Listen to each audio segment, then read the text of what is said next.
mon ennemi. C'est ce qu'on veut me faire croire. C'est pas ta faute.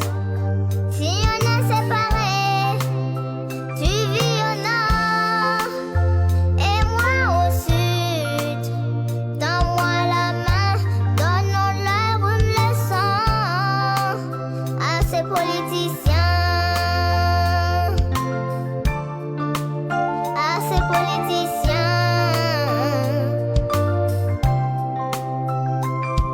Nos espérances, que la colombe blanche prenne son envol, que nos différences s'unissent face au mal. Une Afrique unie, fils et filles.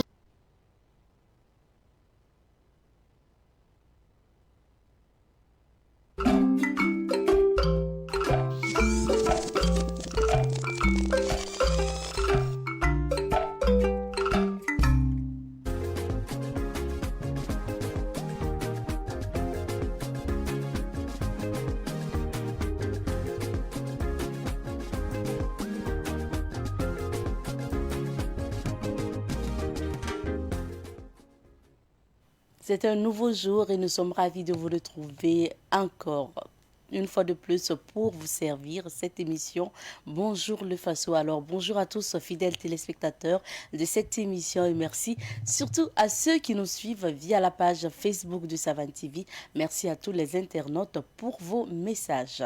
Alors cette semaine, vous le savez, nous sommes installés à Bobo-Dioulasso, plus précisément dans le quartier Koko où on retrouve justement donc ces fabricantes de pagnes Koko Donda, où on retrouve ces spécialistes en Kokodonda. Donc nous parlons du Kokodonda cette semaine et aujourd'hui vous allez avoir le témoignage d'un formateur, d'un teinturier qui va nous expliquer le processus de fabrication de ces pagnes. Et dans la rubrique revue de presse, nous recevrons Rachid Assad Zongo qui va partager les informations avec nous. Et comme invité du jour, nous recevrons des membres de l'initiative Stop Dépigmentation.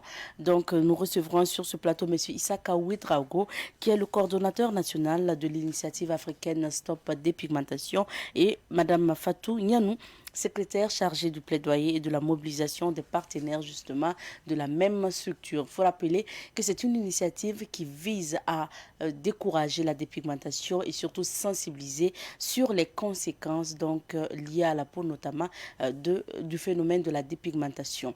Aujourd'hui, c'est mercredi. Vous avez rendez-vous pour question de droit. Aujourd'hui, nous allons découvrir la profession de l'avocat. Oui, qui est-ce qu'on appelle avocat et les alentours justement donc de ce métier. Nous en parlerons avec un avocat sur ce plateau. Il s'agit notamment donc de Dr Ahmed Ouedraogo qui sera notre invité dans la chronique Questions de droit. Installez-vous confortablement, démarrons l'aventure tout de suite et maintenant dans le quartier Koko de Bobo-Dioulasso.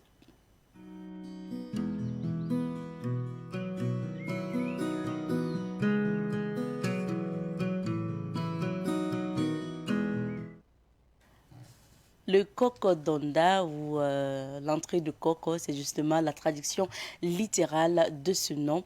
Alors, il faut rappeler que c'est un pagne traditionnel du Burkina Faso. C'était un tissu d'origine bobolaise, mais aujourd'hui, il faut le rappeler, le pagne est généralisé. Quand on parle aujourd'hui de sa fabrication, ça se passe à Bobo-Dioulasso, mais également à Ouagadougou et bien dans d'autres villes donc, du Burkina Faso. Aujourd'hui, nous allons vous proposer d'écouter un formateur.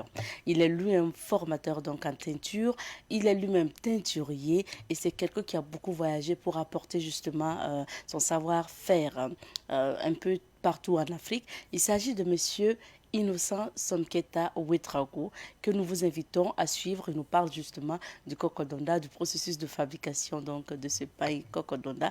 On l'écoute et on revient pour la suite. Je m'appelle monsieur Ouedraogo Somketa Innocent. À l'état civil, je suis formateur en teinture et j'exerce ce métier il y a de cela 30 ans. Je peux dire que je fais partie de la deuxième promotion de l'histoire de la teinture au Burkina Faso. Et on se rappelle bien, dans les années 80, au Burkina Faso, on pouvait trouver comme teinturier, il y a Mme Ouedraogo Zizel Yewadi, c'est elle-même j'ai appris, qui fut une ancienne élève de l'Institut national des arts de Bamako, au Mali. et elle était à Bobo. Il y a Madame Toé Victorine, il y a Monsieur qui a fait le film Tasman là. Voilà. J'étais 3, plus la famille Fofana. Voilà. Ça ne dépassait pas ces 4 ateliers au niveau de Bobo. Et au niveau de Ouagadougou ici, il y avait Madame Nia Agaratou qui faisait ça au centre-ville. Plus maintenant au niveau des centres. Voilà, Centre national d'artisanat d'art, pour ceux qui font, parce que le bâti qui peint la teinture, ils ont presque les mêmes histoires. Ce que je viens de parler, c'est au niveau de la teinture moderne. Voilà, les teintures de cuivre. Okay. Ça veut dire au niveau de la teinture traditionnelle, et l'origine, effectivement, ça vient des Maranciers des Yoba. Donc, ils ont eu, lors des conquêtes au temps historique, à secourir un Moro Naba. Et ce Moro Naba, dans sa quête d'hospitalité et d'amour pour ce qu'ils ont eu à faire à son égard, il a demandé à ce que ces gens-là viennent avec lui. C'est ça maintenant, ils sont revenus et d'autres sont restés dans la région de Wayouya. Voilà. Et c'est sous un baobab, ils ont dit bon, qu'on va rester sous ce baobab-là et enlever ces feuilles-là, préparer la sauce et puis bon, Yuba, amoré, ça veut dire voilà, palper. Voilà, Yuba.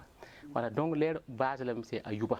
Et avec le temps, comme vraiment c'était des métiers d'art, de teinture traditionnelle, donc tout le monde partait. Parce qu'un pays où tout le monde est blanc, c'est qu'il n'y a pas de teinturier. Voilà, mais comme ils sont là, si tu as un habit qui est blanc, tu peux aller donner et puis le voir teindre.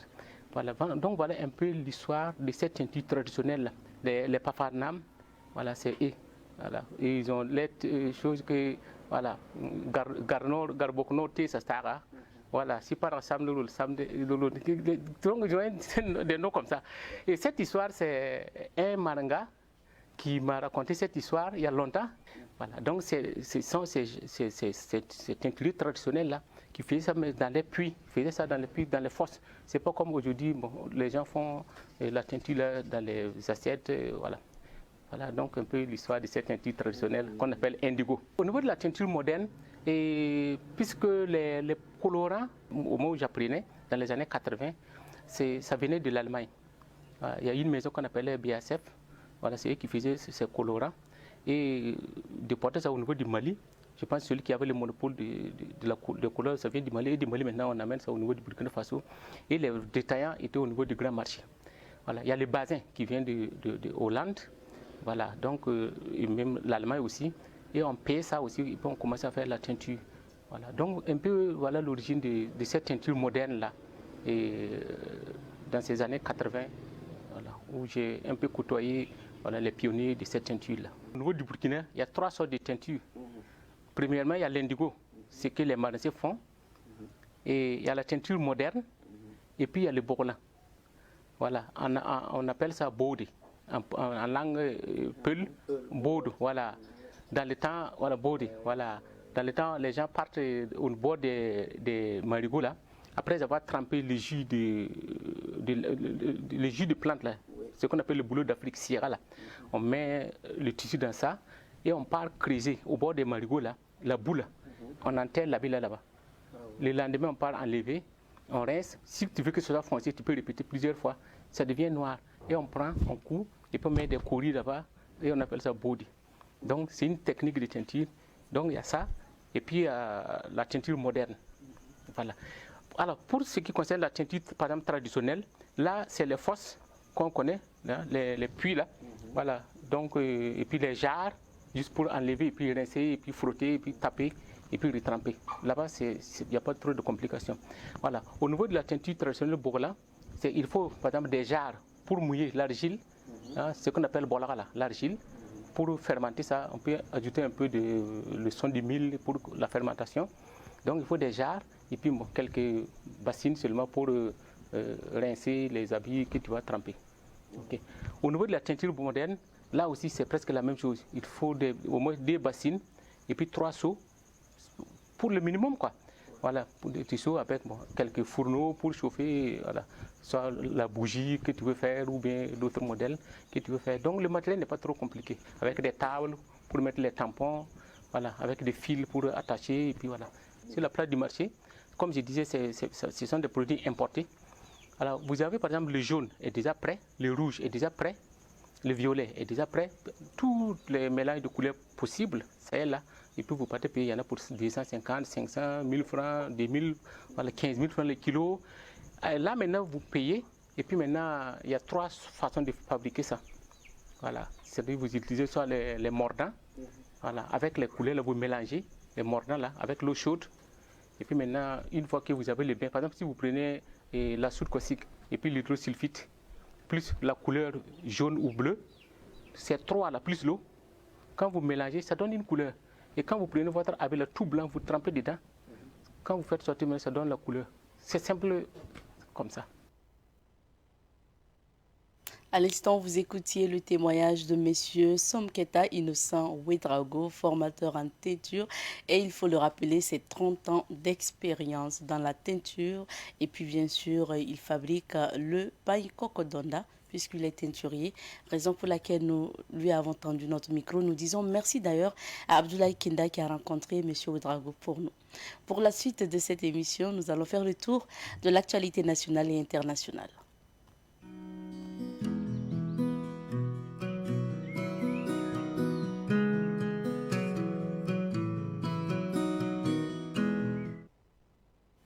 Pour ce mercredi, nous sommes avec Rachid Assad Zangoui qui va partager les informations avec nous. Bonjour Rachid et bienvenue.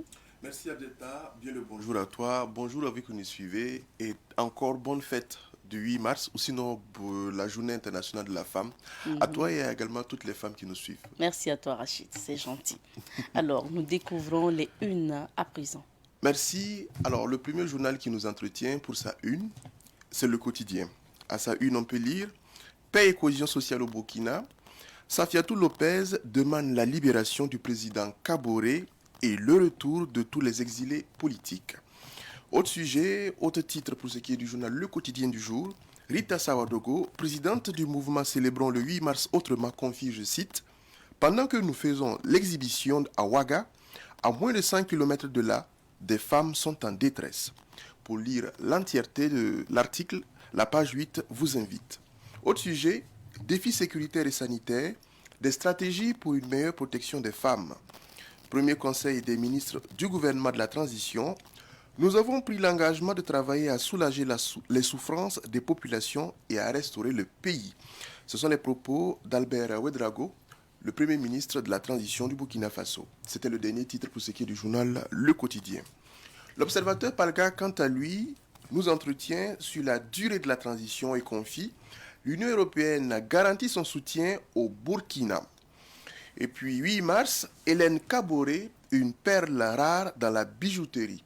Toujours avec l'observateur Palga du jour, prise de contact gouvernement d'Amiba, silence radio. Installation nouveau ministre d'une prise de fonction à l'autre. Et puis enlèvement Olivier Dubois, 11 mois après, touchons 3 points de suspension Dubois. C'est à lire à travers la rubrique Regard à la page 5 de l'Observateur Palga du jour. Dernier titre pour ce qui est de l'Observateur Palga. Enseignement supérieur privé, les fondateurs dénoncent l'acharnement du secrétaire général du ministère. Pour ce qui est de Sidoya Abzeta, on peut lire déjà à travers la rubrique On murmure un certain nombre d'informations. La première information, sabotage d'installation, une partie du Sahel privé d'électricité.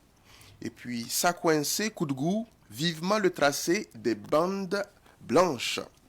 Quartier Bamporé, 2 sociétés immobilières font du forcing.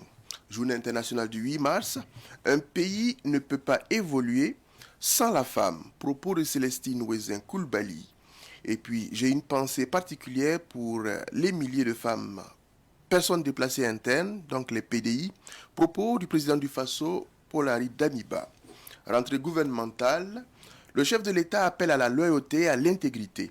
Toujours avec Sidoya, Mercure, c'est une rubrique. Le 8 mars n'est pas une fête. Geneviève Cabré, première femme professeure titulaire en mathématiques, une âme bien née. Pour achever, primature, le Premier ministre Albert Ouedraogo invite ses collaborateurs à sauver le pays. C'était les titres pour ce qui est de Sidoya. Le pays, quant à lui, revient également sur le 8 mars 2022 avec ce titre « Sous le signe de la protection de la femme en situation d'insécurité ». Et puis Emmanuelle Delray, représentante spéciale de l'Union européenne pour le Sahel, confie, je cite, « J'ai demandé au président d'Amiba de libérer le président Kaboré », à lire à la page 22. Autre titre, prise de contact du gouvernement d'Albert Ouedraogo pour la réduction du train de vie de l'État, à lire à la page 2. Dans sa rubrique Révélation, le journal Le Pays nous confie, Assemblée législative de transition, les représentants de la région de l'Est sont connus, c'est-à-dire à la page 21. Mystère psychique et spirituel, le chemin pour s'affranchir de tout joug mental et spirituel. Pour achever, dans sa rubrique ActuFoot, c'est du sport, République démocratique du Congo, $1 million de primes pour les joueurs en barrage contre le Maroc. Nous poursuivons avec Aujourd'hui au Faso. Aujourd'hui au Faso revient sur la rentrée ou sinon le baptême de feu du gouvernement de la transition. Premier jour à Kosiam, les commandos du lieutenant-colonel Damiba reçoivent leur feuille de route. Dans sa rubrique News du jour, Aujourd'hui au Faso nous apprend Jean de Dieu Somda, chef de délégation MPSR chez Akufo. Djibo attaqué et envahi. Des chefs terroristes dont 3 Burkinabés neutralisés au Mali. C'était pour ce qui est de News du jour, une rubrique de Aujourd'hui au Faso. Au titre, Clarisse Missoni-Cantiono, la mère Teresa du Centre-Ouest. Et puis, prise de fonction à la primature, exemplarité et assiduité, les 2 leitmotivs du docteur Albert Ouedraogo. Rentrée gouvernementale Albert I au Burkina, la sécurité, les champs, l'économie locale suffiront au bonheur des Burkinabés. Et puis pour achever avec Aujourd'hui au Faso, c'est l'actualité internationale qui nous intéresse. Et d'abord, élection en pointillé en République démocratique du Congo, Kadima demeure pour le moment optimiste. Et pour achever, Mauritanie-Mali, les FAMA ont-ils tué des Mauritaniens à Abel Bagrou et Nara? Interrogation posée pour en savoir davantage. La page 9 du journal Aujourd'hui au Faso vous entretient à ce sujet. Nous poursuivons avec un hebdomadaire, la lettre du Faso. Dans ce titre, à la page 9, on peut lire l'article qui porte sur la commune de Puitenga et sur quel sujet? Les raisons de l'arrestation de l'ancien maire. Voilà. Autre sujet, quartier d'Apoya, et cette fois-ci c'est à Ouagadougou, une importante quantité d'explosifs miniers saisis dans une concession. Gouvernement Albert I, ses critiques au pied du mur. Et pour achever avec la lettre du Faso, Assemblée législative de la transition, conditions sulfureuses de désignation des 2 membres de l'ex-majorité présidentielle. Pour nos amis de Bobo Dioulasso, donc de la région des Hauts-Bassins, avec l'Express du Faso, on apprend vulcanisatrice, mécanicienne et soudeur avec eux, donc c'est une dame, cette jeune fille qui force l'admiration à Dédougou. Dans sa rubrique Autant le dire, l'Express du Faso nous apprend transition, ce que les Burkinabés doivent comprendre. Prise de contact du nouveau gouvernement, l'équipe d'Albert s'engage à servir le pays. Journée internationale de la femme, quelques titres, ce 8 mars 2022 dans la douleur féminine. À Bobo, les femmes flics réfléchissent sur la gestion des conflits. Et pour achever, les femmes de Sitaray de Ouaga font don à la pouponnière Josheba. Autre sujet, autre titre pour l'Express du Faso du jour, dossier Gécomib contre Sofitex, le DG et 4 collaborateurs attendus à la barre le 4 avril 2022. C'était ce que nous apprenait, on va dire, l'Express du Faso. Nous poursuivons avec les sites en ligne. Le premier site qui nous entretient, c'est www.lefaso.net. Ce site nous confie braquage de la BCAO en 2002. Voilà.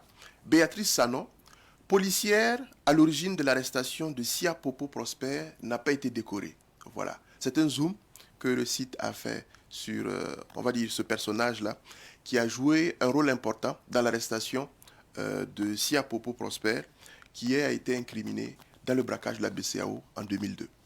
Autre sujet pour www.lefaso.net, ministère du genre et de la famille, Salimata Nebie-Konombo, une spécialiste des questions de genre, paix et sécurité aux commandes. Et pour achever, situation au FONER, l'UGEB et l'ANEB en grève de 48 heures à compter de ce jour. Donc aujourd'hui et demain, les étudiants seront dans la rue.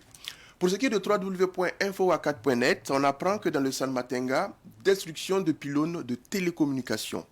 Je ne vois pas vraiment le rapport entre la fête et le fait de valoriser ces droits. Ce sont les propos d'une citoyenne interviewée par le site à propos du 8 mars.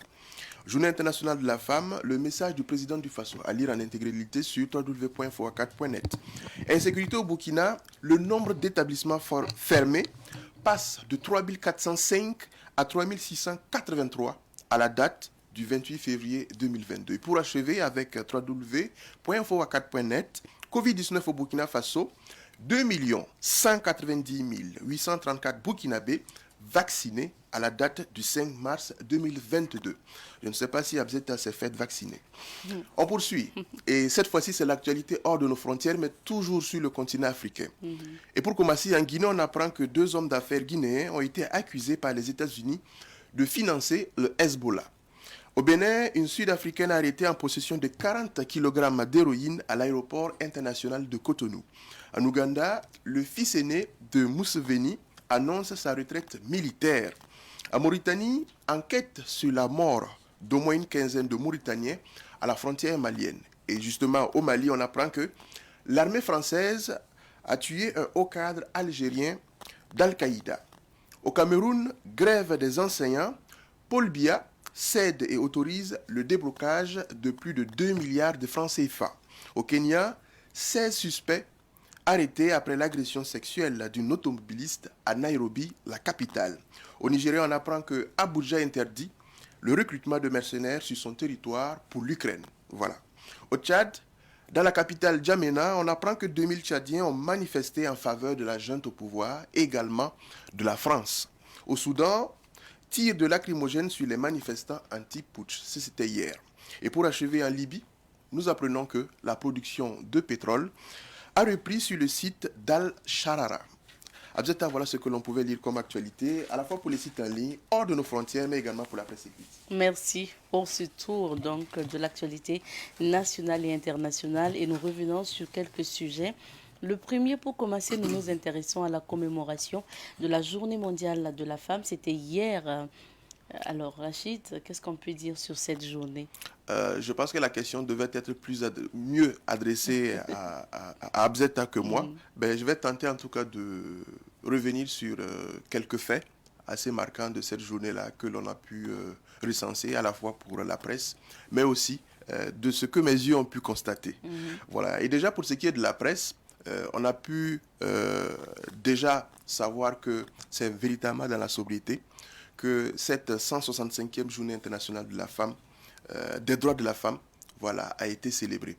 Et pour ce qui est du ministère de tutelle, comme je l'ai dit, c'est dans la sobriété, à travers un panel que la célébration s'est faite. Et ce panel-là a porté sur le thème défis sécuritaires et sanitaires, quelle stratégie pour une meilleure protection des femmes. Et au cours justement de ce panel-là, les échanges ont servi justement pour faire le point de la situation, des conditions de la femme burkinabé en matière sanitaire et en matière sécuritaire. Bien entendu, la question en lien avec les femmes déplacées internes est revenue, sur notamment ce qu'il faut asseoir comme plan stratégique, comme politique, pour permettre à la fois à ces femmes-là de regagner leur, on va dire, localité d'origine, après que les questions sécuritaires soient réglées, mais également qu'elles puissent se reconstruire, voilà, à la fois au niveau de la famille, mais aussi sur le plan social de façon générale. Donc, un certain nombre justement de questions comme ça qui sont ressorties au cours des échanges et qui, on espère, vont servir notamment pour les actions, à la fois pour le ministère de tutelle, mais également les organisations de façon générale, que ce soit au niveau des ONG ou sinon au niveau même des associations. Autre chose, et c'est, on va dire, du côté de la présidence du Faso, le président du Faso a eu également une pensée à l'endroit des femmes à travers un message focalisé en grande partie sur la situation des femmes déplacées internes. Il a fait justement un clin d'œil à ces femmes-là et est revenu sur l'engagement justement du gouvernement à faire en sorte que elles puissent regagner justement leur localité, qu'elles puissent revivre comme d'antan. Et là-dessus, la chose que l'on peut faire remarquer à travers justement ce message-là, c'est que le gouvernement, voilà, le gouvernement d'Amiba prend à cœur, on va dire, la question de la femme. On prendra pour preuve qu'il y a un ministère qui est chargé spécifiquement de la famille, il y a un ministère également qui est chargé, on va dire, des questions humanitaires spécifiquement, contrairement au gouvernement passé. Voilà. Donc, pour dire que ça constitue, ou du moins, les femmes constituent une priorité, on va dire, pour le gouvernement d'Amiba. On attend de voir concrètement ce qu'il en sera. Pour ce qui est de mes yeux, ce que j'ai pu constater ça et là, j'ai pu aussi constater, on va dire, un peu, je dis bien quelque peu, je me permets de relativiser, une certaine sobriété par endroit. Des femmes vêtues de leur pain 8 mars, bien bardées, on va dire, qui par moment rendaient visite à leurs proches, qui se retrouvaient aussi avec, on va dire des personnes de leur entourage pour justement célébrer cette journée. D'autres, par contre, ont monté le mercure, se sont retrouvés dans des endroits, on va dire, plus festifs, voilà, où s'est mêlé, on va dire, quelques vers et quelques pas de danse. Voilà. Quoi que l'on dise, je pense que le plus important qu'il faille nécessairement retenir de cette journée-là, c'est de ne pas oublier que c'est la condition de la femme. Voilà, il ne faut pas que je me fasse défenseur de la femme sur ce plateau, mais je pense que c'est important qu'on en parle. Il est important que l'on sache que pour cette journée-là, c'est la condition de la femme. Faire en sorte que les femmes connaissent, on va dire, des conditions de vie et bien d'autres plus tenables, au même titre qu'on va dire les hommes. Et on espère que, en tout cas, l'ensemble des personnes qui sont engagées dans ce sens ne vont pas faiblir. Encore bonne fête de la femme à toutes les femmes. Merci bien, Rachid. En tout cas, nous étions là parce qu'il y a eu la clôture de la foire des produits locaux de Savane Média hier. Donc, il y avait justement l'ambiance également. On a célébré cette journée avec des femmes chez nous, à Savane Média, donc au niveau de la foire. Et puis, il y a une demoiselle qui est repartie avec la moto. Donc, on lui souhaite encore de faire bon usage. Et puis, encore félicitations. Il y a beaucoup d'autres aussi qui ont eu des lots parce que vous le savez, les tickets de 200 que... les tickets d'entrée. Les tickets d'entrée, justement, donnaient droit à une tombola. Donc, après les tirages au sort, il y avait une moto, justement, qui était mise à la disposition, justement, de ceux qui achetaient les tickets. Donc, il y a une demoiselle qui a eu sa moto. Félicitations voilà, à elle. Félicitations. Alors, Rachid, on va parler d'autres choses, de moins gai, parce que là, on s'intéresse encore à l'insécurité. C'est toujours d'actualité, malheureusement. Et justement, dans ces conditions, lorsqu'on parle aussi de commémoration de journée, il faut penser notamment à ces personnes qui sont en difficulté, particulièrement les femmes, par exemple, de Djibo, parce que Djibo est toujours en difficulté et nous parlons d'insécurité. C'est bien cela, Abzeta. On va dire que c'est peut-être notre coup de cœur, ou du moins coup de gueule ce matin, parce que c'est la énième fois que l'on apprend que Djibo devient de plus en plus vulnérable pour ce qui est de l'insécurité. Ce qu'on a pris comme information date d'hier seulement, une information faisant savoir que la ville a été encerclée par, on va dire, des personnes armées. Et ces personnes-là ont pratiquement pas, on va dire, assiégé la ville, mais ont sémé la terreur, voilà, au sein justement de la ville. Et le secteur qui a été cité et qui fait l'objet justement d'intention, c'est le secteur 5 de Djibo, où on a confié que ces personnes-là sont rentrées dans le quartier et ont tiré en l'air. Voilà. Ce sont les informations qu'on a, on n'a pas d'autres précisions, mais on sait que hier, en tout cas, ce n'était pas le calme, ce n'était pas la gaieté du côté de Djibo. Comme je l'ai dit, c'est la énième fois que l'on parle de la situation du côté de Djibo. Et on espère que cette question de vulnérabilité des zones ou sinon des localités du Sahel sera prise au sein, en tout cas, du gouvernement avec minutie. Parce que rendez-vous compte qu'aujourd'hui, rien que pratiquement la région du Sahel semble être totalement abandonnée. Il n'y a pas d'administration. Et pour ce qui est de Djibo, ce qu'on a comme information, c'est que de plus en plus, il est difficile même pour les habitants de se nourrir. Voilà. Donc, rendez-vous compte, si une population vient à penser qu'elle est abandonnée par, on va dire, l'État, il va s'en dire que c'est assez désolant. Donc, là-dessus, on espère véritablement que les jours à venir, des actions en tout cas concrètes pourront être matérialisées pour que des régions comme le Sahel et bien d'autres puisse en tout cas, on va connaître un dénouement dans la situation d'insécurité dans laquelle ces localités-là se trouvent. Du reste, c'est inviter les uns et les autres aussi, parce qu'on a pu voir qu'à travers la toile, par moment, il y a aussi ces comportements du moins qui laissent à désirer avec la désinformation. Voilà. Ou sinon les mauvaises informations. On nous dit qu'il y a attaque du côté de Djibo, alors que les autres informations qu'on a et qui ne sont pas encore des sources officielles, d'autres informations nous disent que c'est tout autre chose. Il faut qu'on évite d'envenimer la situation. Ce n'est guère, on va dire, gai d'entendre qu'une localité a été attaquée. Très franchement. Encore, on va dire des choses qui ne sont pas vraisemblables. C'est vrai que les auteurs, par moment de ces actes-là, peuvent être même, on va dire, des personnes qui appartiennent à ces groupes, ou du moins ces personnes qui sont ces assaillants-là. Mais qu'à cela ne tienne, il faudrait que les citoyens, de façon générale, évitent d'envenimer les choses avec parfois ce comportement de désinformation-là. Ça n'aide pas à lutter contre justement l'insécurité, à lutter contre le terrorisme. Voilà. Bien sûr. Et pour terminer, Rachid, nous nous intéressons à la prise de contact donc, du nouveau gouvernement qui a eu lieu lundi.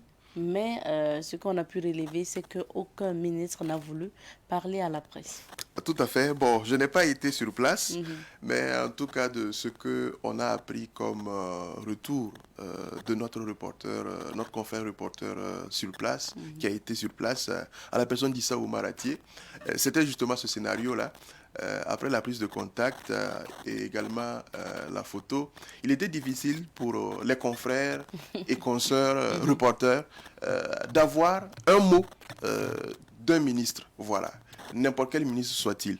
Voilà, vous avez pu voir même à travers la toile et même, on va dire, à travers notre chaîne, Savane TV, le reportage d'Issa Oumaratier où on tentait de tirer un mot à certains ministres qui n'ont pas daigné justement le faire. Comme quoi il avait été, c'est comme si du moins il avait été donné l'ordre de ne pas parler. De ne pas parler. Voilà. Mais je pense que quoi qu'il en soit, ce n'est guère un souci. Voilà. Tôt ou tard, ce sont les personnes qui sont amenées justement à communiquer et ils le feront justement en temps opportun. Donc là-dessus, c'est un non-événement, à mon sens. Voilà. Du reste, et comme je l'ai dit, il y a des questions majeures qu'il fallait régler d'art et on espère que le gouvernement va s'atteler à ça. La dernière chose sur laquelle il faut, ou du moins ce que l'on peut dire à propos de cette prise de contact-là, c'est le message justement du Premier ministre. Voilà. Le message du Premier ministre, en tout cas, est un message que l'on peut considérer comme étant un message d'engagement, un message de prise de conscience de la situation, également un message qui pourrait nous faire mesurer que des actions seront engagées. Maintenant, où il y a problème pour nous, c'est l'impatience, parce que véritablement, chaque jour que Dieu fait, nous apprenons malheureusement des mauvaises nouvelles, ça et là, et nous sommes impatients que des actions soient faites sur le terrain pour pouvoir justement régler les problèmes que vivent notamment les populations dans les zones d'insécurité, sous insécurité. Voilà. Merci à toi, Rachid. Merci Abzeta et très bonne suite en compagnie de tes téléspectateurs. Merci. Reste avec nous, nous allons faire le tour de quelques vies d'affaires pour découvrir les couleurs du temps.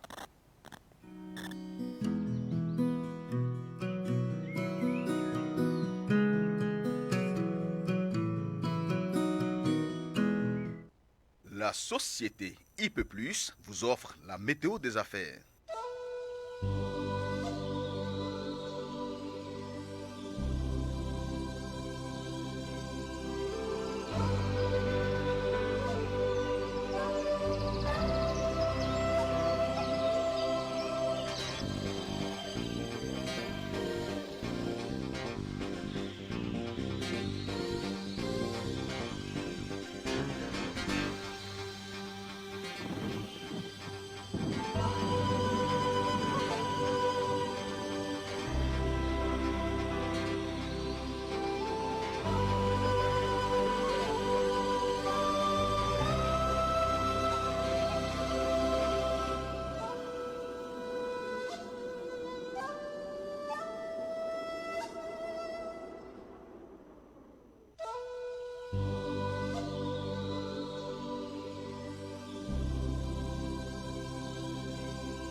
météo des affaires vous a été offerte par la société IP+, le numéro 1 du haut débit. Masaidani kama kenye nikediana ngafanga tira chede uma kasoro tinye dona muso de bolo sababu kanyi muso kambe wolo muso le dinya wolo ambeka kanka wolbale bonya muso le dinya wolo ambeka kanka wolbale bonya.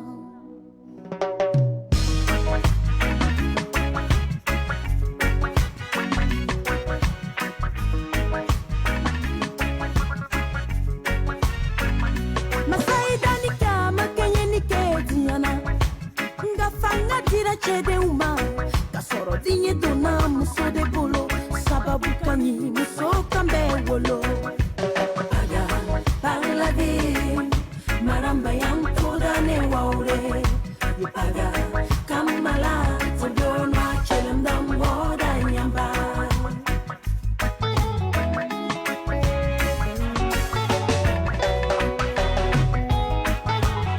muso kodi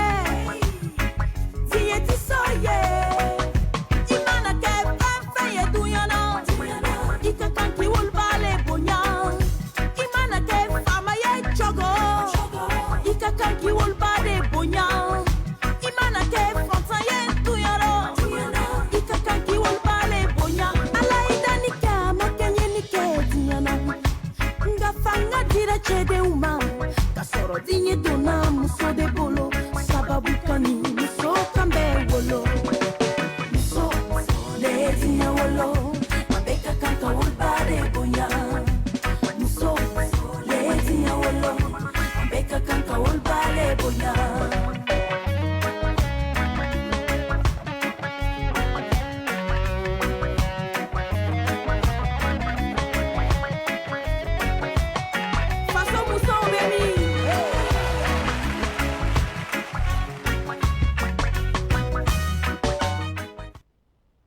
Aujourd'hui, dans la rubrique Invité du jour, nous sensibilisons donc sur la dépigmentation avec nos invités du jour que nous retrouvons juste après ça.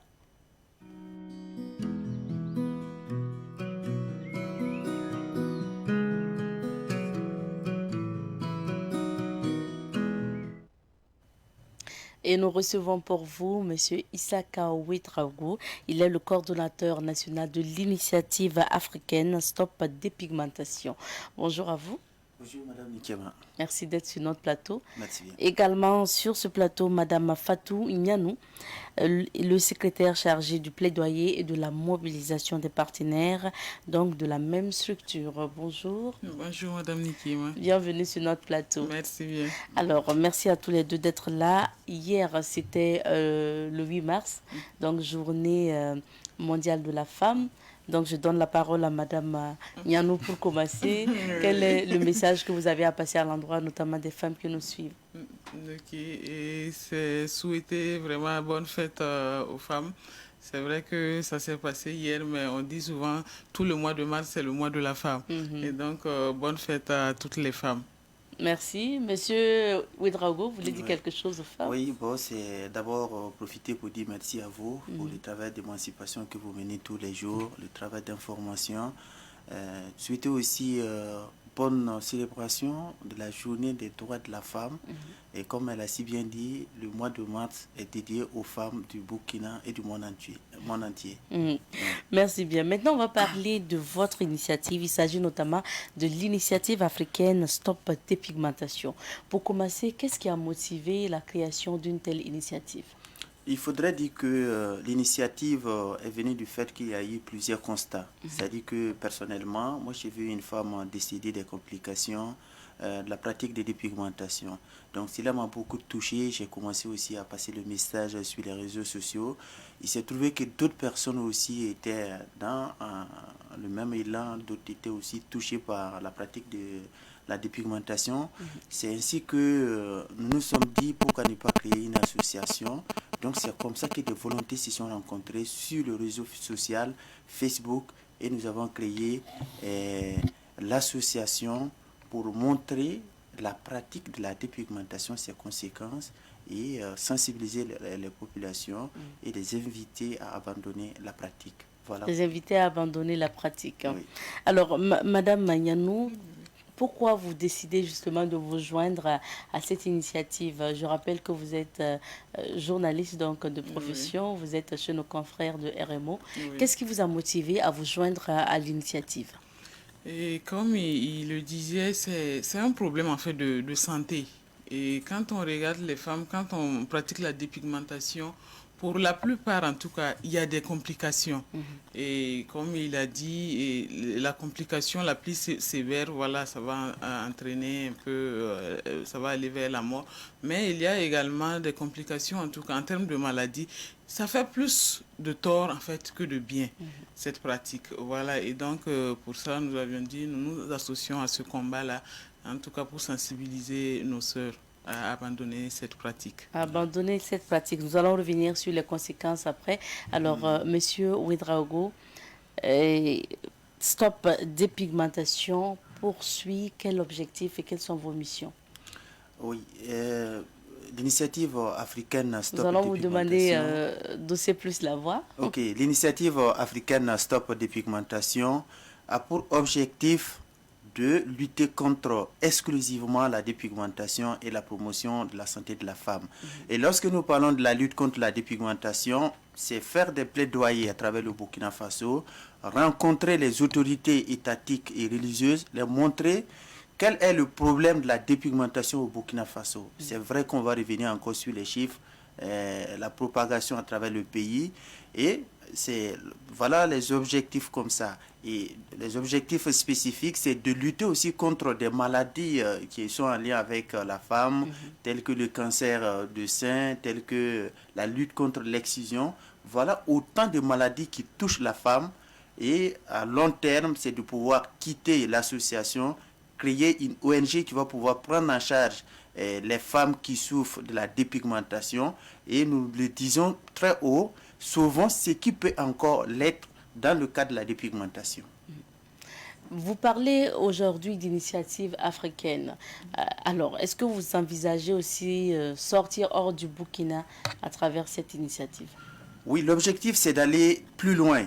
Et très prochainement, nous allons prendre des initiatives pour rencontrer Paul Kagame, parce que nous estimons qu'il est aujourd'hui le papa, sinon le père de la lutte contre la dépigmentation en Afrique, parce que chez lui, les choses ont beaucoup avancé. Il y a même des lois qui interdisent l'entrée des produits dépigmentants au Rwanda. Il y a une loi qui pénalise la dépigmentation. Donc voilà un homme que nous allons associer dans notre lutte. Mais au-delà du Rwanda, nous allons aller dans les autres pays, parce que la dépigmentation ne touche pas seulement que le Burkina Faso. Il y a la Côte d'Ivoire, il y a le Mali, il y a la Mauritanie, le Sénégal, même en Inde. Donc voilà autant de pays que nous allons essayer de prendre en contact avec des associations qui sont déjà sur le terrain, qui mènent des luttes pour avoir des synergies d'action, pour avoir des expériences. Et ensemble, nous allons faire évoluer les choses en Afrique. Alors, Madame Yanou, qu'est-ce qu'il faut même entendre par dépigmentation? Ok, et hier, on a eu une conférence publique et on a pu avoir une spécialiste, à savoir Dr Awa Traoré.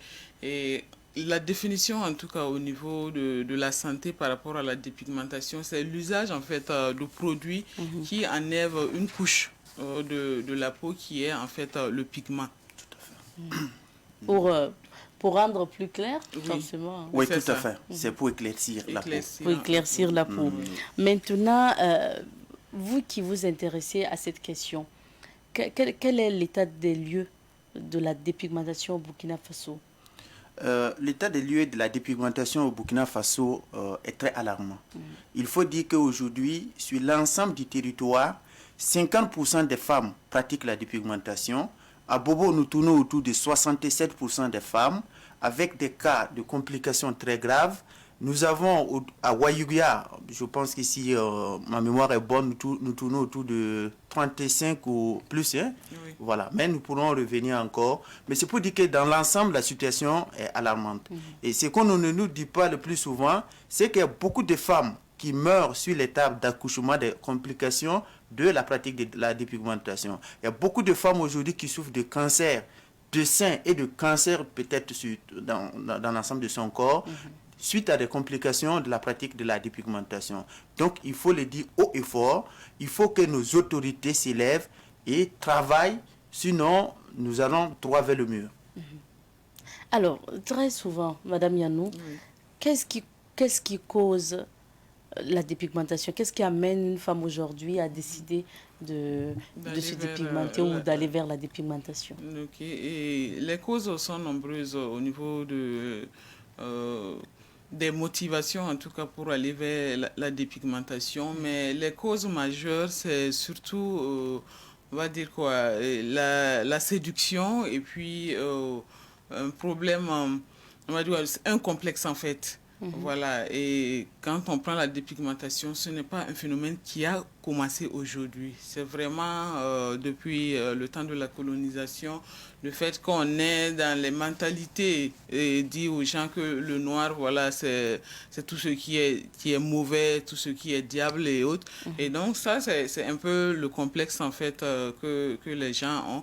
Mais au niveau de la séduction, aujourd'hui, les femmes vont vers la dépigmentation. Pourquoi? Pour se claircir, c'est pour se faire voir, pour se dire, voilà, quand on est clair, on est plus belle. Oui. Voilà, c'est des choses comme ça, alors que, bon, tout va repartir en fait vers le complexe en fait. C'est surtout ça.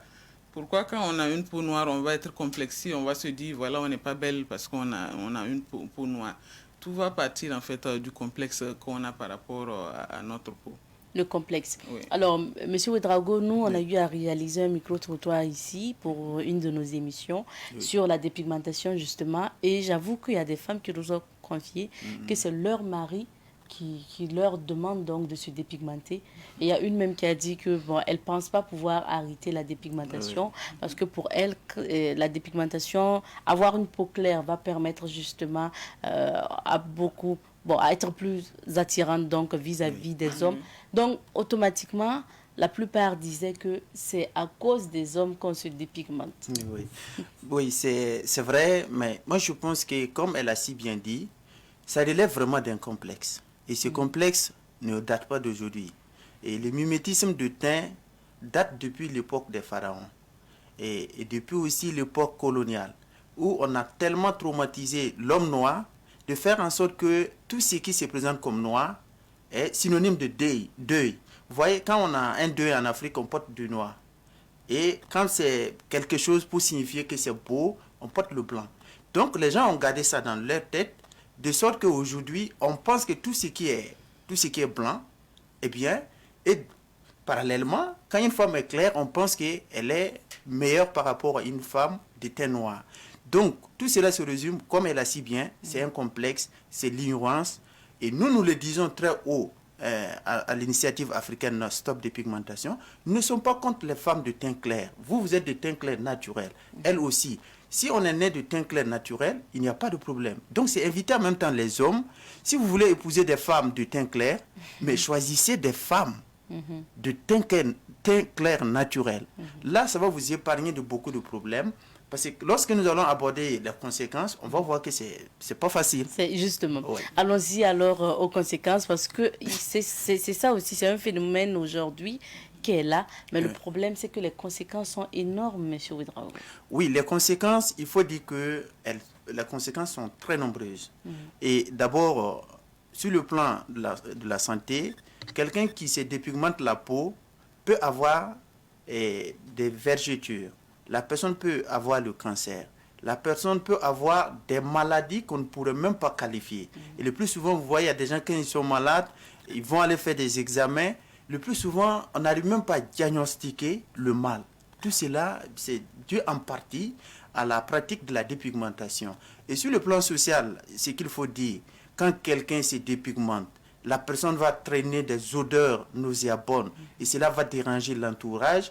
Et la personne va avoir des étiquettes qu'on colle à sa personne, soit on va dire c'est Tchatcho, soit on va dire face Fanta, puis Coca.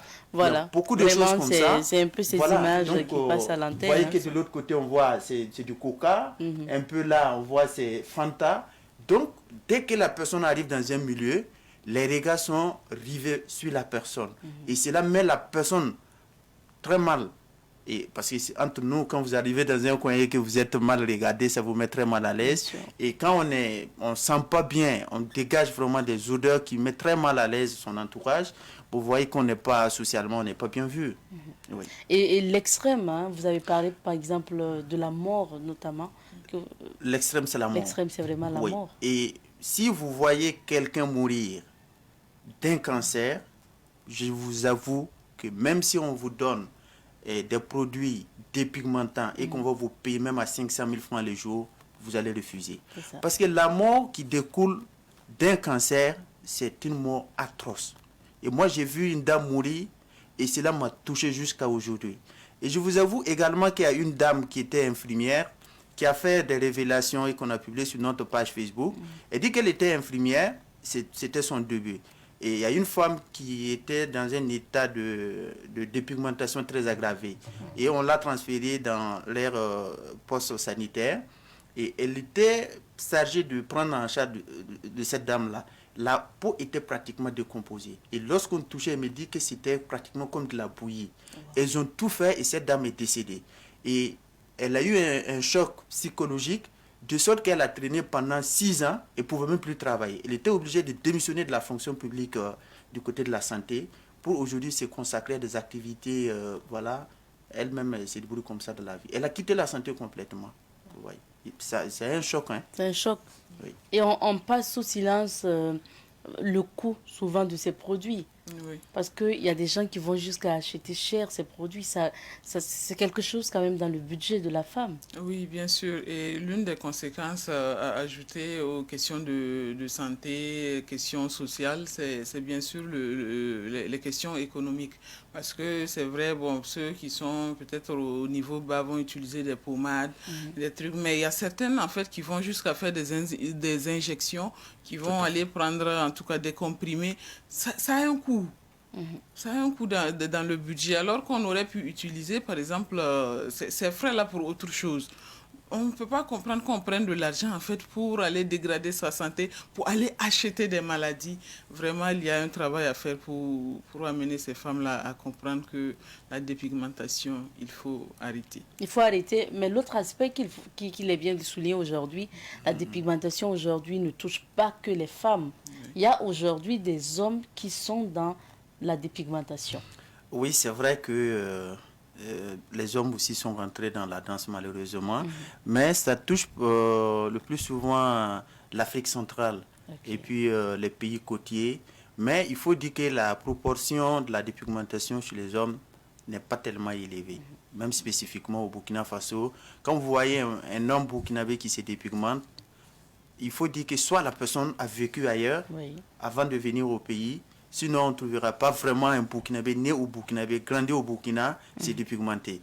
Donc, nous mettons l'accent plutôt sur la dépigmentation des femmes parce que c'est à ce niveau-là que le taux est très élevé et les complications sont très graves. Maintenant, on va s'intéresser justement aux solutions que vous préconisez. Monsieur Ouedraogo, qu'est-ce qu'il faut faire pour éradiquer ce phénomène? Pour éradiquer le phénomène, comme c'est un problème d'ignorance, il faut l'éducation. Et l'éducation va commencer à la base. Il faut que les enseignants soient imprégnés du phénomène, que les enseignants à partir de l'école primaire, au secondaire, au lycée, même dans les universités, parlent un peu de la dépigmentation, des causes, des conséquences. Et cela va entraîner un changement de comportement naturellement. Il faut aussi animer des panels pour montrer jusqu'où se trouve le problème de la dépigmentation. Et comme c'est également un problème d'éducation, il faut que chacun à la famille, dans nos familles respectives, que le chef de famille, que ce soit la mère de la famille, puisse avoir un comportement exemplaire, de sorte que ses filles ou ses enfants puissent copier dans le bon sens. Et nous invitons aujourd'hui l'ensemble de la population burkinabé à être des ambassadeurs de cette lutte-là, parce que cette lutte, elle est noble Et vraiment, c'est pour sauver des femmes, c'est pour sauver des vies humaines. Aller vers la sensibilisation, c'est Oui. la solution. Oui, c'est vraiment la première, en tout cas, des solutions. Parce que, comme il a dit, au niveau de l'éducation, ça va commencer d'abord par la cellule familiale. Parce que, voilà, comme vous l'avez dit lors des micro-trottoirs ou des reportages, la première cause que les femmes avancent, c'est à cause des hommes voilà, on pratique la dépigmentation.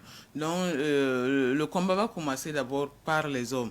Il faut que les hommes se mettent en tête la dépigmentation cause plus de mal en fait que de bien. Et donc dès que les pères de famille, les hommes vont prendre conscience que effectivement c'est un problème de santé publique, il faut qu'on arrête. Ça va du même coup en tout cas entraîner une baisse au niveau des femmes. Et également parce que quand on prend une femme par exemple qui se dépigmente, qu'est-ce qu'elle va dire à sa fille? C'est ça. Elle dit quoi à sa fille? De ne pas pratiquer la dépigmentation pendant qu'elle la pratique. Voilà, c'est compliqué. Et donc, nous pensons que, en tout cas, la base, là, d'abord, c'est au niveau de la famille et le reste va venir, que ce soit au niveau des écoles, des lycées, des universités et autres, le reste va venir. Est-ce qu'il ne faut pas aller aussi dans la sensibilisation jusqu'à valoriser le teint ébène, le teint noir?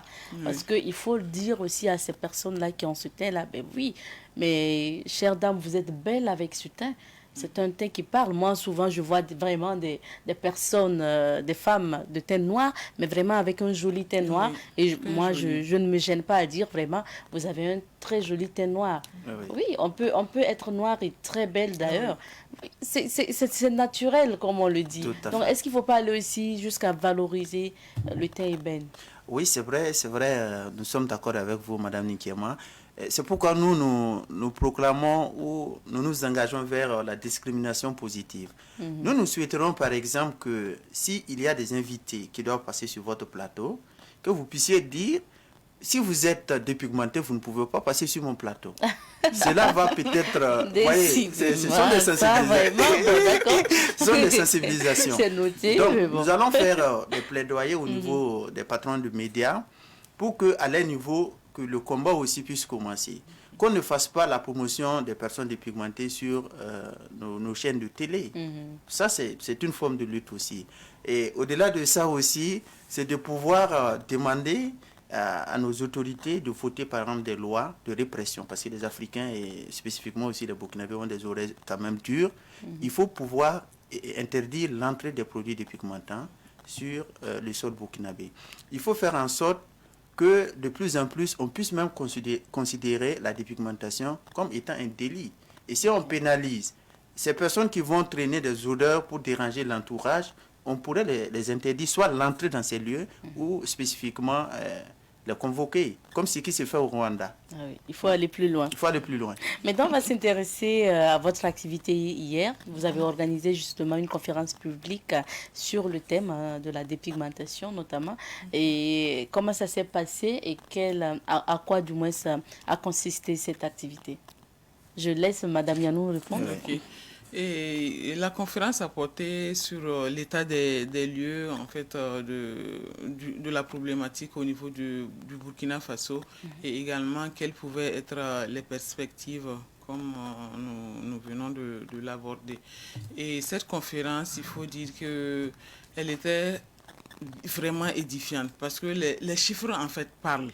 Tout à fait. Les chiffres parlent. Il y a le phénomène est vraiment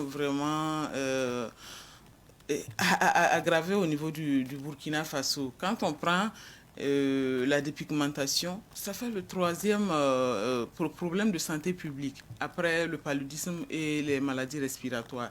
Et c'est des choses on ne prend pas conscience en fait. Quand on n'a pas ces statistiques-là, on n'imagine pas en fait la gravité du problème. Et donc avec la conférence, il y a les statistiques qui ont été données. Et souvent ça fait froid au dos. Quand on prend au niveau de Ouagadougou, je vais donner un peu les chiffres ici. Et on dit qu'en 1997, on était à 21,83%. En 2005, on est à 39,5%. En 2017-2018, au niveau des marchés, on a 17% des femmes qui pratiquent la dépigmentation. Et en 2018, au niveau des lycées, on a 25,54%. Donc, vous imaginez, quand on prend au niveau des lycées, on a 25% de filles qui sont en train de pratiquer la dépigmentation. Ça, ce sont des chiffres de 2018. Cette année, on est à combien? Si on y prend garde, en 2025 ou en 2030, quelles seront en fait ces statistiques-là? Donc, il y a vraiment un travail à faire pour sensibiliser, en tout cas, les populations, que ce soit les jeunes filles, que ce soit les femmes. Et pourquoi le choix de la cité universitaire de la Padoue pour cette activité? Nous avons estimé que c'est le lieu le temple du savoir. Les choses commencent par là-bas. Et les étudiantes, pour nous, étaient des leaders d'opinion. Si nous arrivons à convaincre des étudiantes, à leur tour, quand elles vont arriver en famille, c'est des leaders d'opinion. Elles vont transmettre le message et à leur niveau aussi, elles vont sensibiliser d'autres personnes. Mais ce que nous retenons, c'est que les étudiantes sont satisfaites de cette communication parce qu'elles ont découvert beaucoup de choses dont elles ignoraient. Elles ne savaient pas peut-être que la dépigmentation pouvait provoquer l'infertilité. C'est des choses qu'elles ne savaient pas. Elles ne savaient pas aussi que la dépigmentation pouvait provoquer le cancer. D'autres ignoraient totalement, éperdument les conséquences de la dépigmentation. Donc, nous sommes sortis vraiment de cette conférence-là, régaillardis, convaincus, et nous comptons poursuivre cette lutte-là et dire qu'il faut que des gens s'impliquent. Il ne faut pas que ce soit nous, il faut qu'il y ait d'autres associations, il faut que l'État même puisse dérouler toute une campagne de sensibilisation nationale. Elle a si bien dit, c'est le 3e problème de santé publique au Burkina Faso. Mais vous n'entendez pas les autorités, vous n'entendez pas des gens en parler. Donc, il faut que ça change. Oui. Alors, une journée internationale de la femme que vous avez décidé donc de marquer à travers une conférence publique, aller vers notamment donc le public étudiant pour cette conférence publique. Est-ce qu'après, vous avez d'autres activités à moyen ou court terme? Oui, bien sûr, il y a des activités que nous allons tenir et nous allons continuer à travers les conférences, également des sorties dans les lycées, comme je le disais, les statistiques parlent. Il faut qu'au niveau des lycées, on puisse tenir des séances de sensibilisation et des conférences, en tout cas sur les conséquences de cette problématique-là. Et vous êtes accompagné par des structures de santé notamment? Oui, pour le moment, comme l'association vient de naître, l'association est née le 12 novembre 2021. Pour le moment, nous n'avons pas assez de partenaires. Nous n'avons qu'une dermatologue qui nous accompagne du nom de Traoré Awa, dont nous saluons au passage. Donc, mais nous allons tisser des relations avec des structures de santé pour pouvoir nous accompagner. Là, lorsque nous partons sur des plateaux, nous pouvons peut-être demander leur accompagnement. Il y a des choses les spécialistes dermatologues pourront dire que nous ne pouvons pas dire. Et tout cela va accompagner naturellement dans la lutte contre la pratique de la dépigmentation. Merci bien. Nous avons épuisé notre temps d'entretien. Nous allons vous donner respectivement des mots de fin.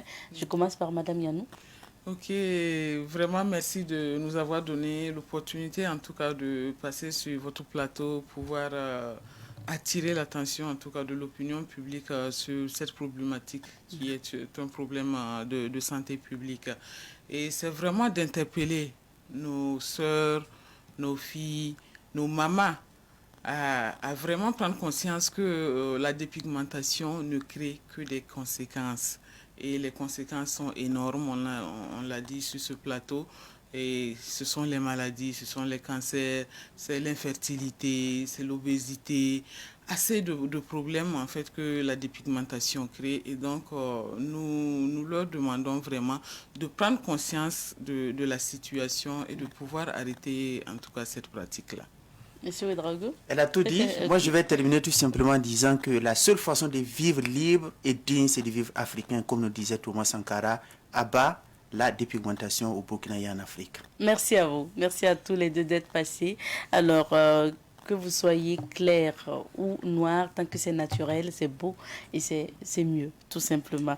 Je rappelle que nous recevions comme invité M. Issaka Ouedraogo, le coordonnateur national de l'initiative africaine Stop Dépigmentation. Également sur ce plateau, Madame Fatou Yanou, le secrétaire chargé donc du plaidoyer de la mobilisation des partenaires.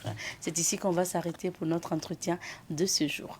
Nous raccompagnons nos invités avec une...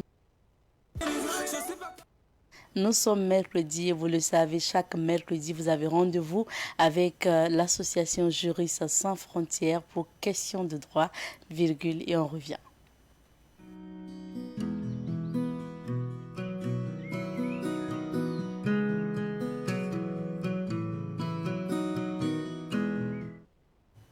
Et aujourd'hui, vous allez apprendre un peu plus sur la profession d'avocat avec notre invité sur ce plateau qui est bien sûr avocat. Il s'agit donc de Maître Ouedraogo, Maître Ahmed Ouedraogo est avocat à la cour. Bonjour et bienvenue. Bonjour, merci de me recevoir. Merci d'être sur notre plateau. Oui. Alors Maître, nous allons découvrir votre profession avec vous. Oui. Alors, pour commencer, qu'est-ce qu'un avocat ? Un avocat est communément appelé auxiliaire de justice. C'est un collaborateur privilégié de la justice qui va intervenir pour défendre aux besoins et les intérêts d'un client.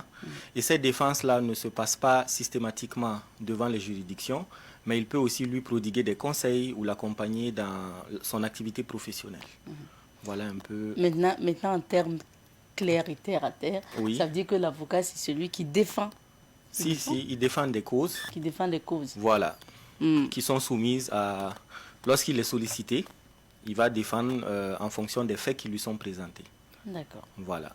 Et maître, qui peut être un avocat? Qui peut être avocat? Pour être avocat, il faut d'abord être juriste. Ça veut dire qu'il faut un parcours de droit. Avec les réformes, l'ancienne maîtrise ne tient plus. On est maintenant au master. Okay. Et après, au bout de ce cursus-là, il faut passer le concours. Parce que l'admission se fait, il y a deux types d'admission. Une admission sur concours où on intègre après l'école d'avocat qui est fonctionnelle, qui a déjà formé des promotions d'avocats. Et au bout de la formation, il y a bien sûr un stage. On sort avocat stagiaire. Et après la durée du stage, on passe titulaire. Ça, c'est la première manière d'accéder à la profession d'avocat. La seconde, c'est une admission sur titre, notamment en ce qui concerne les docteurs en droit. Qui peuvent être admis sur titre, ils sont dispensés du concours, mais pas de la formation. Parce que c'est un métier qui s'apprend et qui ne s'improvise pas. Donc il faut bien sûr être outillé pendant le cursus pour pouvoir répondre justement à la demande quand vous êtes sur le terrain après. Dites-nous, l'avocat est indépendant?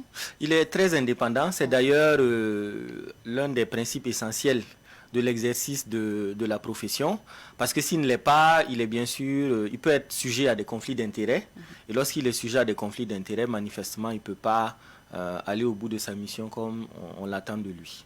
D'accord. Oui. Maintenant, quand on dit avocat à la cour, oui. C'est quoi la différence? La différence, il y a des avocats qui n'exercent pas. Ça veut dire on peut être avocat à la cour, on est inscrit sur un tableau de l'ordre, et chaque année, ce tableau est actualisé. Et donc, on peut vérifier évidemment si l'avocat y figure. Maintenant, lorsqu'on a le titre d'avocat, on l'a à vie.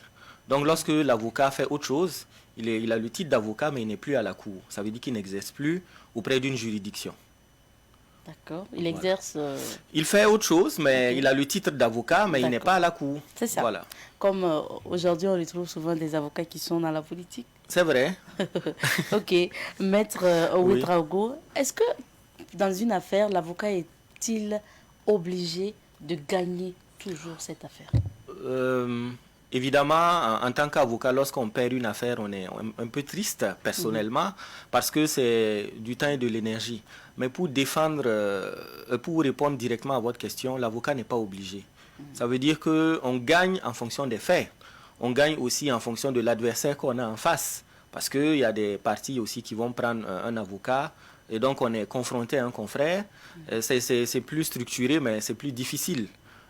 Donc, l'avocat n'est pas tenu. Il a une obligation de moyens, c'est-à-dire de mettre tout en œuvre pour que la mission qui lui a été confiée, en tout cas, soit exécutée en bonne et due forme. Mais s'il ne gagne pas, bon, il y a des voies de recours. On peut ne pas gagner dès le début et gagner par la suite. Parce qu'il y a différents types de recours qui permettent cela. Est-ce que l'avocat est dans l'obligation aussi de défendre n'importe qui? Bon, en fait, quelle que soit... N'importe quelle cause. N'importe quelle cause. Oui, tout dépend de sa clause de conscience, ce qu'on appelle la clause de conscience. Tout est laissé à l'appréciation de l'avocat. S'il estime que la mission qui lui est confiée n'est pas contraire à ses principes, il peut défendre la cause, quitte à s'exposer à des critiques, quitte à s'exposer à être ostracisé dans l'opinion publique, mais à partir du moment où lui, il s'assume, il peut défendre n'importe quelle cause. Oui. Est-ce que le conseil, il peut refuser, par exemple, de défendre une personne? Il peut aussi refuser. C'est là aussi l'une des manifestations de l'indépendance. Parce que le client peut choisir l'avocat, mais l'avocat peut décliner l'offre. Soit parce qu'il a un conflit d'intérêts, parce qu'il défend déjà son adversaire, soit parce qu'il n'a pas tout simplement envie, parce qu'il sait que l'affaire ne pourra pas, parce que le client en confie une affaire a une idée aussi de la manière dont ça va se dérouler. Et donc si l'avocat estime que les cheminements sont contraires, il peut refuser tout simplement. Il vous arrive qu'après peut-être discussion avec certains clients, oui, vraiment vous dites ça ne tient pas la route, je n'avance pas. Oui, c'est possible lorsqu'il manque des éléments. Parce que c'est vrai que l'avocat a une obligation de moyens et de compétences surtout, parce qu'il faut maîtriser le sujet pour lequel on l'a saisi. Mais il appartient aussi au client de lui fournir tous les éléments pour qu'il puisse réussir cette mission. Et donc lorsque l'avocat est en attente, par exemple, de certains documents, de certaines pièces qui n'arrivent pas, en temps et en heure, il peut se dire « Ah mince, au final, ma mission est difficile ». Parce que l'issue dépend de cela. Voilà. Hormis même peut-être les éléments oui, sur lesquels vous devrez travailler, est-ce qu'il vous arrive de refuser de défendre une personne parce que la personne est foncièrement mauvaise? Alors, le foncièrement mauvais... Je n'ai pas envie de dire, mais vraiment oui, donner des exemples. Mais quand une personne, par exemple, commet des actes condamnable. Ou jugé grave aussi par la société. Oui, oui, l'avocat peut le défendre parce que le principe c'est que tout le monde, quel que soit l'acte ou les opinions politiques, religieuses, a droit à être défendu. C'est un principe consacré. Et donc l'avocat est tenu s'il veut, de défendre la personne avec toute son énergie. Parce qu'il ne faut pas accepter des missions à moitié et défendre au rabais parce que justement il aurait commis des actes jugés graves. Évidemment, ces actes-là peuvent être énumérés dans certains codes, si on a matière pénale, des meurtres, des viols, etc. Maintenant, des actes de grand banditisme. Bon, oui, c'est condamnable, mais aussi le droit pénal justement a cette fonction de correctionnalisation pour amener l'individu qui est allé à l'encontre des principes de la société de se racheter. Et en cela, l'avocat intervient pour être son porte-voix. Pas pour justifier l'acte qu'il a posé, mais pour qu'on lui donne une seconde chance. Parce qu'au moment des faits, peut-être il n'était pas lucide, ou il y a des circonstances qui l'ont amené à aller à l'encontre de ce que la société prévoit. On entend souvent parler aussi d'avocat commis d'office. Oui, l'avocat commis d'office, oui, ça touche à un aspect essentiel, c'est-à-dire la question des honoraires de l'avocat.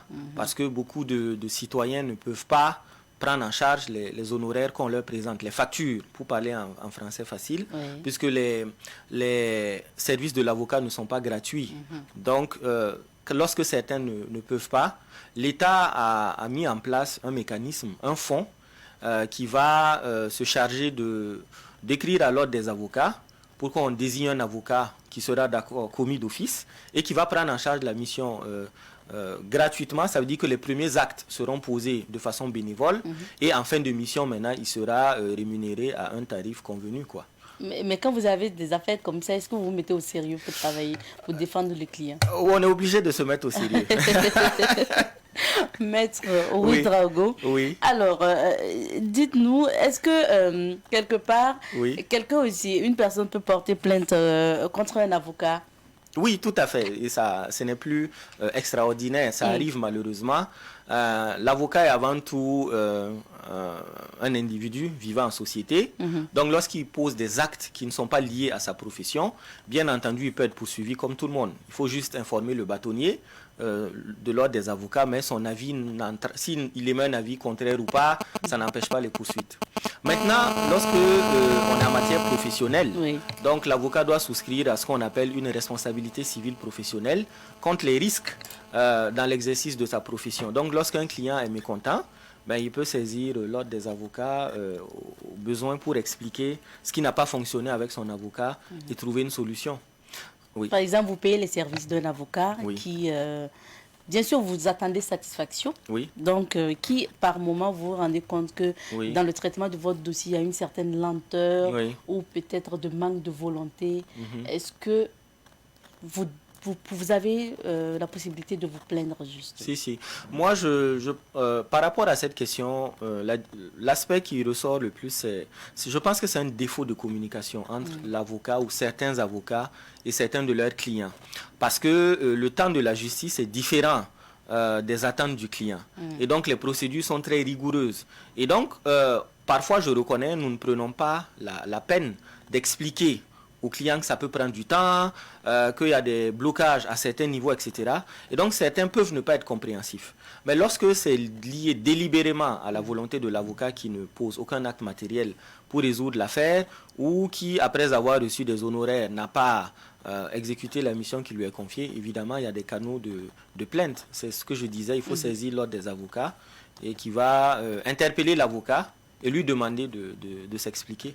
Mais il arrive aussi que dans une affaire, vous partez sur la base de défendre un client X et puis dans les confrontations ou dans les échanges, vous vous retrouvez peut-être à basculer vers l'autre camp, non? Pour défendre peut-être l'autre qui vous propose plus. En principe, on ne devrait pas le faire. Parce que c'est une circonstance de conflit d'intérêts manifeste. Donc l'avocat qui accepte une mission dans un camp déterminé ne devrait pas se retrouver dans l'autre camp tant que l'affaire n'est pas terminée. Ça veut dire pendant que l'affaire est en cours, il ne peut pas, même si l'autre lui propose plus, accepter de se désister de l'autre partie et défendre l'autre. Ce n'est pas possible. Ça veut dire qu'il se met en conflit d'intérêts et ce n'est pas bien. Ça veut dire que lorsque, par contre, l'affaire est terminée et qu'il n'y a plus de lien manifeste en cours, rien ne l'empêche de défendre. Parce que c'est comme ça aussi que l'avocat arrive à avoir une clientèle. Ça veut dire lorsqu'il défend bien un dossier, l'adversaire qui a perdu dit tiens, pour la prochaine affaire, si j'ai un problème, ben c'est à cet avocat-là je vais confier le dossier. Et c'est comme ça aussi qu'il arrive à travailler. Mais pendant que l'affaire est en cours, il ne peut pas. Et il ne doit pas. Il ne doit pas. Mais peut-être que quelque part, ça ne se fera pas officiellement. Ça se fera par des arrangements. Un peu la nuit noire, dans un coin noir, ça se fera comme ça. Vrai. Mais après, on ne dira pas à son client, voilà ce qui s'est passé. Non. Peut-être que le client constatera que l'avocat n'est plus, ne travaille plus en sa faveur. C'est vrai que je l'ai entendu de la part de certains clients qui sont venus à moi lorsqu'ils veulent changer d'avocat. Ils disent entre autres, oui, le précédent, il le soupçonne d'avoir fait ceci ou cela. Bon, ma position est celle que, n'ayant pas d'éléments, je ne peux pas lui emboîter le pas, mais dans l'absolu, ça se dit.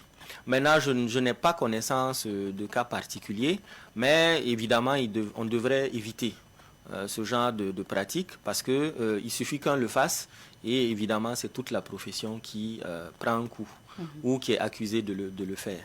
Moi, personnellement, non, je ne le fais pas. Et il m'est arrivé de remettre certains dossiers à certains clients. À partir du moment où il y a rupture de confiance, on ne peut plus travailler. Alors que notre métier est basé essentiellement sur le respect mutuel, mais surtout la confiance. Donc, tant qu'on n'a plus confiance à son avocat, il n'a pas lieu de continuer. Mais il est tenu de faire le point de tous les actes qu'il a pu poser pour permettre justement au client de pouvoir continuer sa procédure si ça l'intéresse avec quelqu'un d'autre.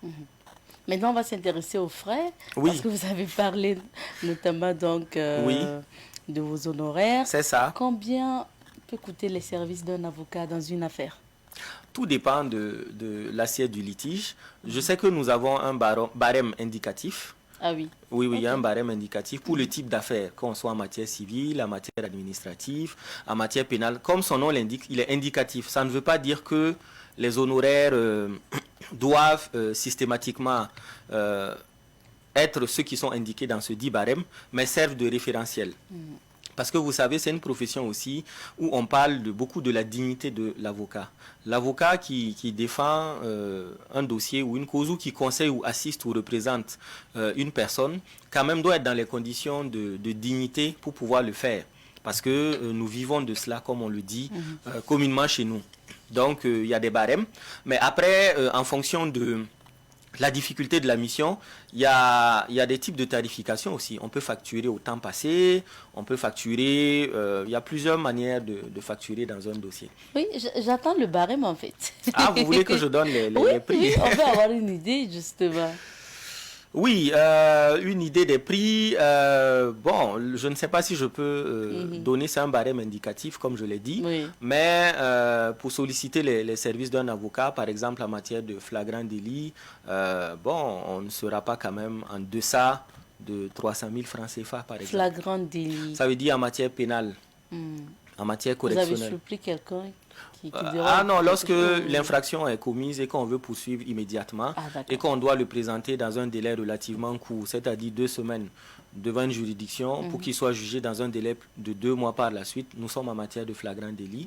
Donc, c'est des barèmes indicatifs, quoi. De 300 000, par exemple. J'ai dit, on n'est pas en deçà. En deçà. Voilà. Ça veut dire le minimum que vous puissiez payer quand même, c'est dans ces eaux-là. Ok. Voilà. Maintenant, si c'est vraiment des grosses affaires d'entreprise ou de... Ça, c'est plus... Oui, tout dépendra du montant de l'affaire. Il y a un pourcentage qui peut être convenu. Il y a aussi un aspect peut-être que je n'ai pas développé, c'est qu'en matière d'honoraire, l'honoraire est fixé librement. Ça, c'est le premier principe. Deuxièmement, l'avocat peut convenir avec un client de conclure une convention d'honoraire à l'année. Ça veut dire... Mais là, vous êtes l'avocat vraiment de la personne. Exactement. Donc, au lieu de payer au cas par cas, ça veut dire un montant annuel qui sera arrêté. Et puis, bon, on est plus à l'aise quand on est dans ces schémas. Chaque partie, quoi. OK. Ça, c'est possible. Et puis, bon, après, on le fait au cas par cas. D'accord. C'est intéressant d'échanger avec Maître Ouédraogo. Alors, merci bien. Nous tendons vers la fin de notre entretien donc, concernant la rubrique questions de droit d'aujourd'hui. Alors, Maître, on parle d'avocat, on parle donc des frais aussi donc, pour s'offrir notamment un avocat. Est-ce que, à titre, vous avez parlé justement d'avocat qui peut signer peut-être un contrat avec vous pour 1 an, par exemple. Est-ce que le citoyen lambda peut se permettre de se prendre un avocat? Il faut être peut-être des personnalités ou des entreprises? Non, le citoyen, comme on le dit, lambda peut, et nous encourageons justement les citoyens à le faire. Parce qu'au-delà du montant de l'honoraire, il faut regarder ce que vous allez encourir si vous ne vous défendez pas bien. D'accord. Voilà. Donc, si vous n'avez pas de bons conseils, on dit qui paye mal paye 2 fois. Donc, si vous cherchez des raccourcis, ben, vous vous exposez à des situations peu intéressantes pour vous.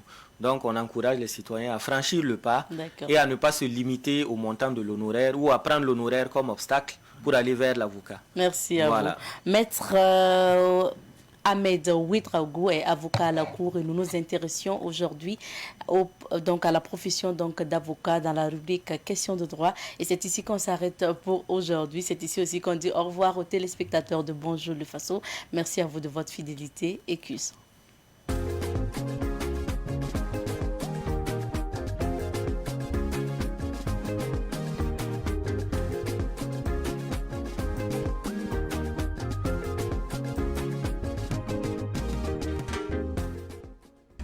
Savane TV, la puissance de la communication.